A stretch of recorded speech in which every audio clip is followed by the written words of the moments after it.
الصلاة على النبي والسلام على Bismillahirrahmanirrahim. Inna anzalnahu fi lailatul qadr. Sesungguhnya kami menurunkan Al-Quran pada malam yang sangat mulia dan sangat agung.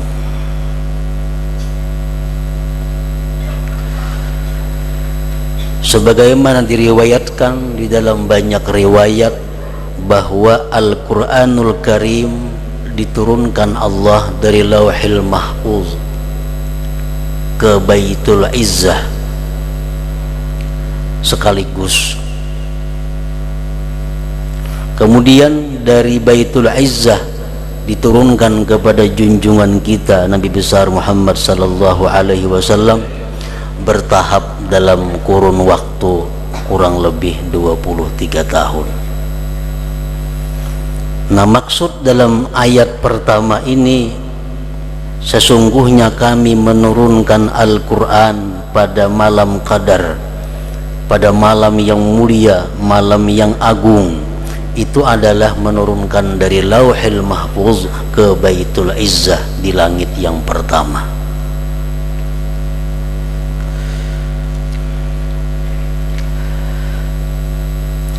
Wa ma adraka ma Lailatul Qadar.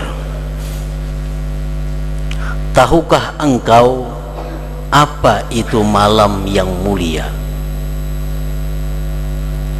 Tahukah engkau apa itu malam yang agung, yang dimana Allah tadi menurunkan Al-Quran? Kemudian Allah menjelaskan dalam ayat berikutnya, Lailatul Qadri khairum min alfi syahr. Malam yang agung, malam yang mulia atau Lailatul Qadar itu, siapa-siapa yang beribadah pada malam itu, ganjarannya lebih baik daripada beribadah 1000 bulan. Orang yang beramal, orang yang melakukan taat, orang yang mendirikan malam itu, nilai pahalanya lebih baik daripada orang yang beribadah selama 1000 bulan atau 83 tahun 4 bulan.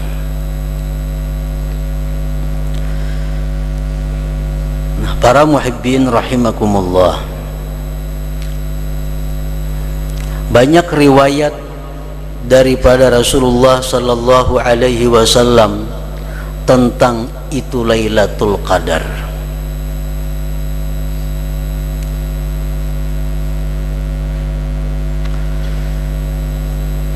Di mana Allah Subhanahu wa taala melimpahkan banyak rahmat dan segala kebaikan pada malam itu,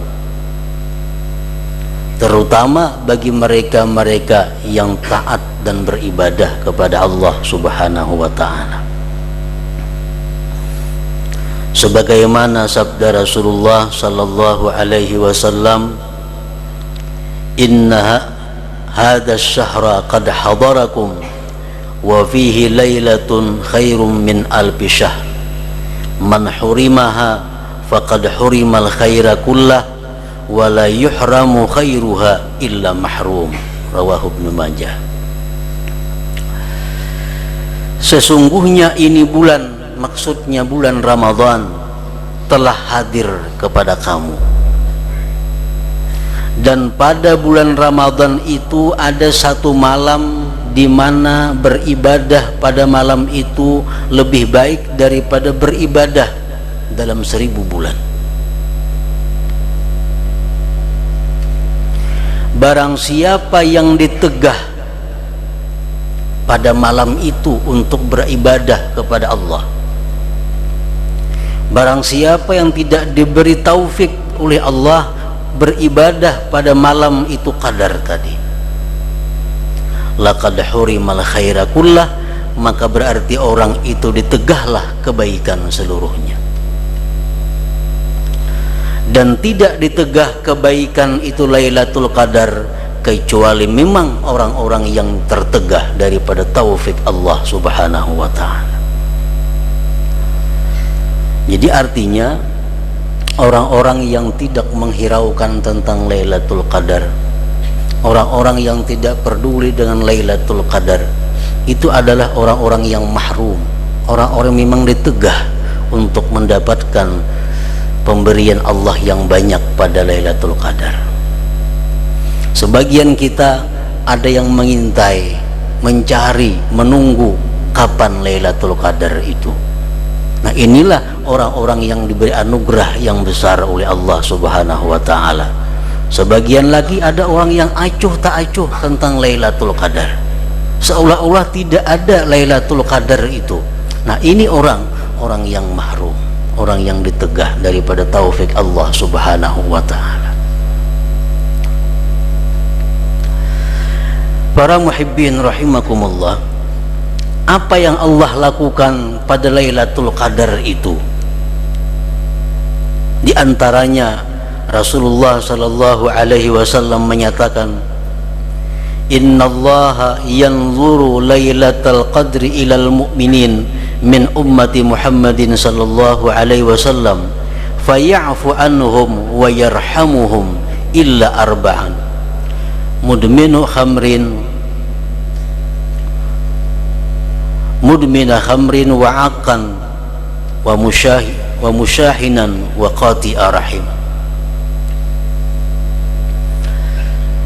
Sesungguhnya Allah memandang pada Lailatul Qadar itu kepada orang-orang yang beriman daripada umat Nabi Muhammad sallallahu alaihi wasallam.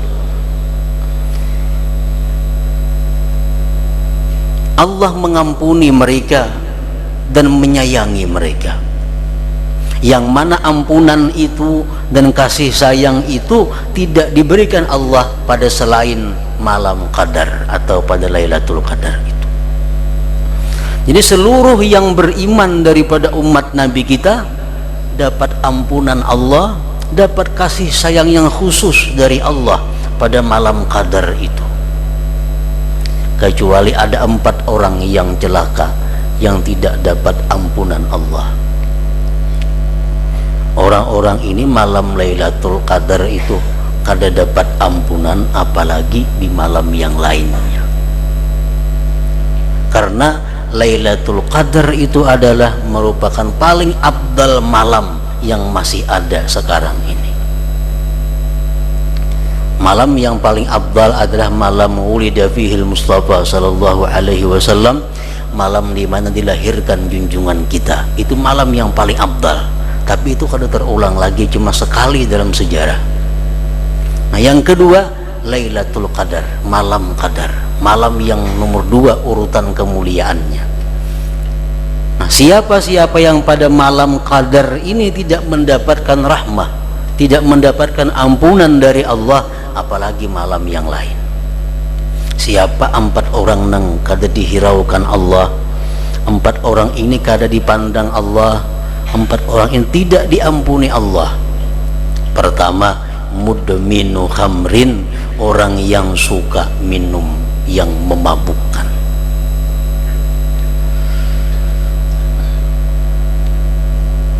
Orang yang suka minum yang memabukkan. Kalau dahulu suka, sekarang sudah tobat, lain kisahnya. Itu tobat ngarannya. Ini kada. Bulan Ramadan datangnya kada ada jua tobat-tobatnya. Walaupun ini di bulan Ramadan tuh istirahat, kada minum yang memabukkan lagi, cuma kada tobat.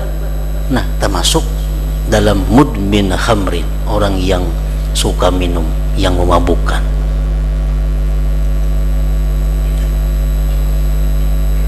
Baik minuman, baik obat-obatan, baik daun-daunan yang sifatnya merusak akal, yang sifatnya menutupi fungsi akal, itu adalah orang yang sangat dikutuk oleh Allah Subhanahu wa ta'ala.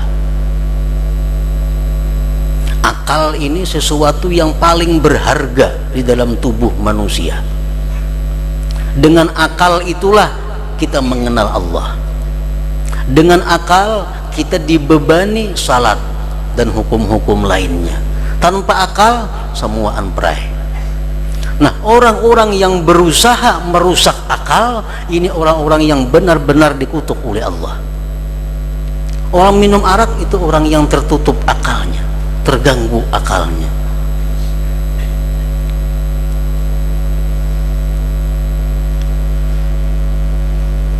Yang kedua, jadi orang-orang yang suka minum mabuk-mabukan, alangkah bagusnya, alangkah mestinya sebelum Ramadan tobat. Jangan hanya sekedar istirahat, tapi tobat agar dapat sesuatu yang mulia pada bulan Ramadan. Yang kedua, wa'aqan liwalidai, wa'aqan. Yang ketiga, orang yang durhaka kepada orang tuanya. Nah, orang durhaka kepada orang tuanya, kayak apa aja inya beribadat, kayak apa aja inya sembahyang, kayak apa aja bersedekah, tapi kalau orang tuanya kada senang dengan inya, orang tuanya kada ridha lawan inya menyakiti hati kedua orang tuanya atau salah satunya, maka orang ini jauh daripada rahmat Allah Subhanahu wa ta'ala.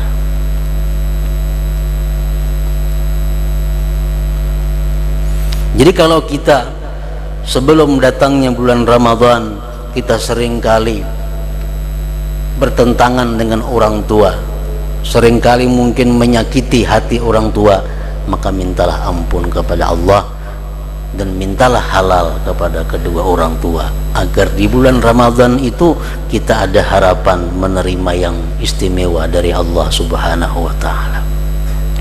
Nah, bagaimana kalau orang tua yang kita durhaka itu sudah meninggal dunia? Bagaimana caranya kita tobatnya? Bagaimana caranya agar kita tidak termasuk orang yang durhaka? Minta maaf, sidin sudah kada ada lagi. Rasulullah sallallahu alaihi wasallam memberikan jalannya. Ujar Nabi kita, man zara abawaihi aw ahadahuma fi kulli jum'atin wafarallahu lahu wa kana barram biwalidayhi. Siapa-siapa yang ziarah kepada kedua orang tuanya atau salah satunya, ziarah kubur pada tiap-tiap Jumat, Allah ampuni dia dan Allah jadikan dia orang yang bakti dengan orang tuanya. Nah, jadi artinya kalau selama hidup kita mungkin gak ada sempat berbakti kepada beliau, seringkali kita durhaka kepada beliau, nah alangkah mestinya kita sesudah beliau wafat tiap Jumat ziarah ke kubur beliau, baik laki-laki ataupun perempuan. Namun perempuan ada beberapa syarat-syarat yang mesti dipenuhi.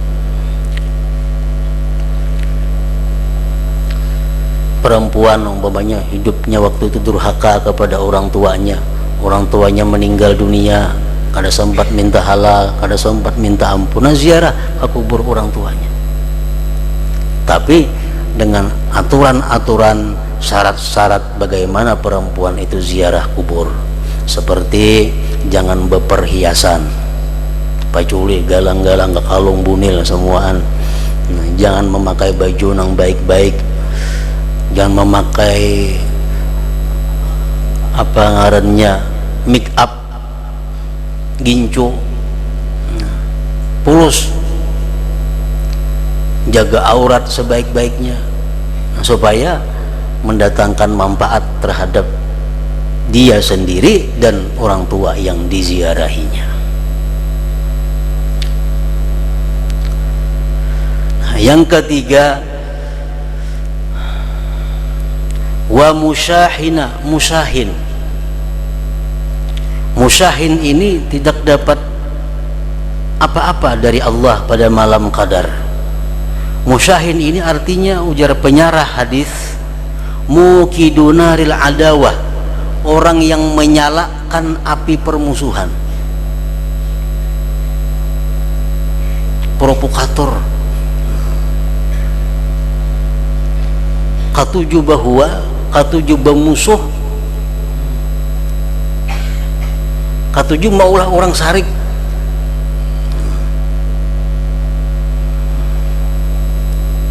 Yang keempat waqati'u rahim, orang yang putus keluarga. Nah, 4 orang ini pray ada akan dapat keistimewaan pada malam Qadar, malam yang agung atau Lailatul Qadar itu. Para muhibbin rahimakumullah, Lailatul Qadar terjadi setiap tahun sebagai sejarah diturunkannya Al-Quran. Namun tidak ada kejelasan kapan itu Lailatul Qadar tepatnya. Kapan Allah menurunkan Al-Quran dari Lauhil Mahfuz ke Baitul Izzah itu tepatnya malam apa, bulan apa, sehingga kita mudah untuk menjaganya. Nah, lain hal dengan kitab-kitab yang lain seperti Suhuf Ibrahim diturunkan kepada Nabi Ibrahim pada malam pertama bulan Ramadan, sehingga jelas. Nah, untuk ini Lailatul Qadar Allah sembunyikan. Namun yang jelas menurut beberapa ayat dan hadis Rasulullah SAW bahwa Lailatul Qadar itu terjadinya pada bulan Ramadan. Terjadi pada bulan Ramadan. Dan kalau kita kecilkan lagi, Lailatul Qadar itu terjadinya pada 10 akhir Ramadan. Dikecilkan lagi, menurut kebanyakan para ulama, Lailatul Qadar itu terjadi pada malam yang ganjil-ganjil di antara 10 akhir Ramadan itu. Nah, kenapa hikmahnya Allah menyembunyikan itu Lailatul Qadar? Al-Imam Fakhrul Razi mengatakan dalam tafsir beliau, di antara hikmah kenapa kita tidak diberitahu kejelasan Lailatul Qadar. Pertama, rahasianya, idza alimta Lailatul Qadar fa in ata'ta fiha iktasabta thawaba alfi syahr wa in asaita fiha iktasabta iqaba alfi syahr wa dab'ul iqab aula min jalbis thawab. Bila engkau tahu itu Lailatul Qadar, misal malam 27, engkau berbuat taat, maka engkau dapat pahala 1000 bulan. Tetapi bila engkau maksiat pada malam Qadar itu, sedangkan engkau tahu ini malam Qadar, engkau berbuat maksiat kepada Allah pada malam itu, engkau mendapatkan siksa 1000 bulan. Dan menghindari siksa itu lebih utama daripada mencari pahala. Kalau kita kada tahu pada Lailatul Qadar berbuat maksiat kada seberapa. Tapi kalau sudah jelas tahu bahwa ini Lailatul Qadar, kita berbuat maksiat, kita akan dapat siksa 1000 bulan. Karena menunjukkan keberanian kita kepada Allah Subhanahu wa ta'ala. Allah sudah menawarkan rahmat, menawarkan ampunan malam itu, ternyata kita maksiat. Nah, ini menampakkan permusuhan kepada Allah. Itu salah satu hikmahnya. Yang kedua, rahasianya Allah menyembunyikan kepastian kapan Lailatul Qadar itu. Rahasianya yang kedua adalah dengan adanya tidak diketahui pasti Lailatul Qadar itu, maka engkau berusaha, berjuang, beribadah pada sekalian malam Ramadan. Yang tahu malam 27 misalnya, malam 27 itu hibak kira-kira masjid tuh.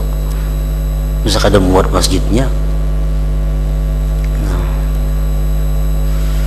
Nah, padahal dengan adanya kada diberitahu ini diharapkan setiap malam kita berusaha jangan-jangan Lailatul Qadar itu terjadi. Nah, para muhibbin rahimakumullah,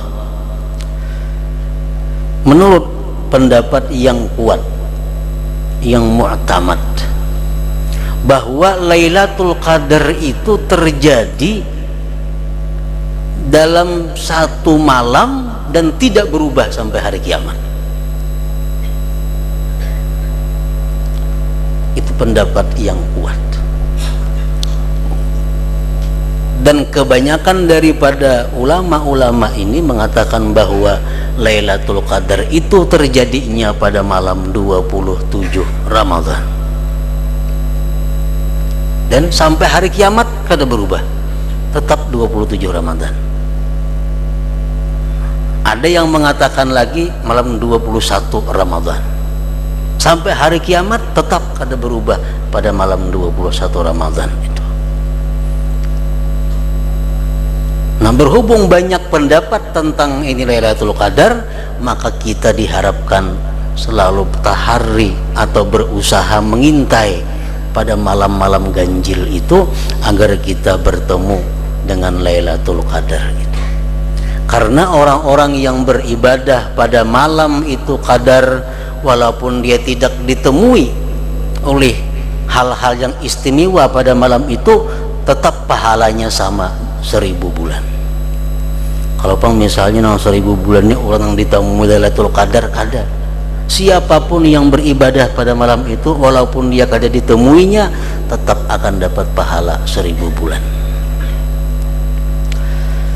Para muhibbin rahimakumullah, tanazzalul malaikatu warruhu fiha biizni rabbihim min kulli amr.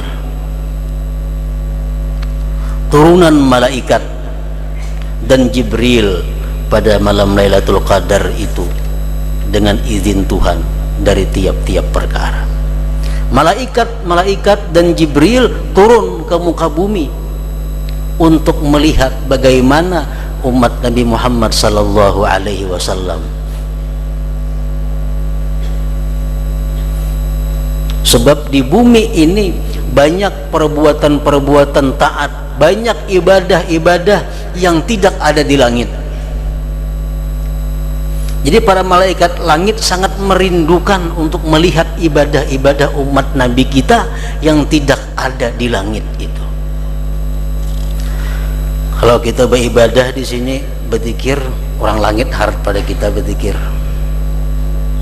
Kalau kita beribadah sembahyang, orang langit harap pada kita sembahyangnya. Kalau kita membaca Quran, kalau kita membaca selawat, malaikat langit lebih kuat daripada kita. Tapi ada ibadah-ibadah yang dirindukan oleh mereka untuk melihat. Pertama, it'amut ta'am, memberi makan orang. Di langit kada ada orang baruhan, ada. Jadi mereka rindu melihat bagaimana umat Nabi Muhammad memberi makan sesamanya. Yang kedua, aninul usad, rintihan-rintihan tobat orang-orang yang maksiat kepada Allah. Di langit orang ada yang berdosanya. Nah, dua itu yang sangat dirindukan oleh para malaikat langit untuk mereka melihat, bisa bertemu dengan orang-orang seperti itu. Salamun hiya hatta matla'il fajr. Malaikat Jibril dan lainnya tadi memberikan salam kepada orang-orang yang beriman sampai terbit fajar. Jibril menyalami tiap-tiap orang yang beribadah pada malam Lailatul Qadar. Cuma sepalih ada nang merasa, ada nang kada. Siapa nang kada disalami oleh malaikat-malaikat itu daripada umat Nabi Muhammad sallallahu alaihi wasallam? Syekh Abdul Qadir Al-Jilani menyebutkan di antara orang-orang yang tidak mendapat salamnya malaikat pada Lailatul Qadar itu adalah pertama az-zalamah, orang-orang zalim. Orang-orang zalim, orang-orang yang menganiaya orang lain, baik menganiaya hartanya atau menganiaya pribadinya atau menganiaya kehormatannya atau menganiaya apa aja. Orang-orang yang zalim, bagaimanapun dia beribadah pada malam apapun, tidak akan disalami oleh Jibril dan malaikat lainnya. Salamun hiya hatta matla'il fajr. Nah, jadi para muhibbin rahimakumullah, itulah langkah-langkah yang mestinya kita siapkan sebelum mendatangnya Ramadan. Pertama, jangan sampai kita jadi orang yang minum arak. Tobat kalau selama ini suka minum arak. Yang kedua, jangan sampai jadi orang yang durhaka kepada orang tua. Jadilah orang yang bakti. Yang ketiga, jangan sampai kita suka menebarkan permusuhan kepada orang lain. Yang keempat, marilah menyambung silaturahmi. Yang kelima, kembalikanlah kezaliman-kezaliman kita. Mintalah halal kepada orang yang dia zalim itu. Nah, bila 5 hal itu kita bisa mengatasinya, maka kita ada harapan untuk disalami dan oleh malaikat-malaikat dan mendapat keistimewaan yang diberikan Allah pada Lailatul Qadar.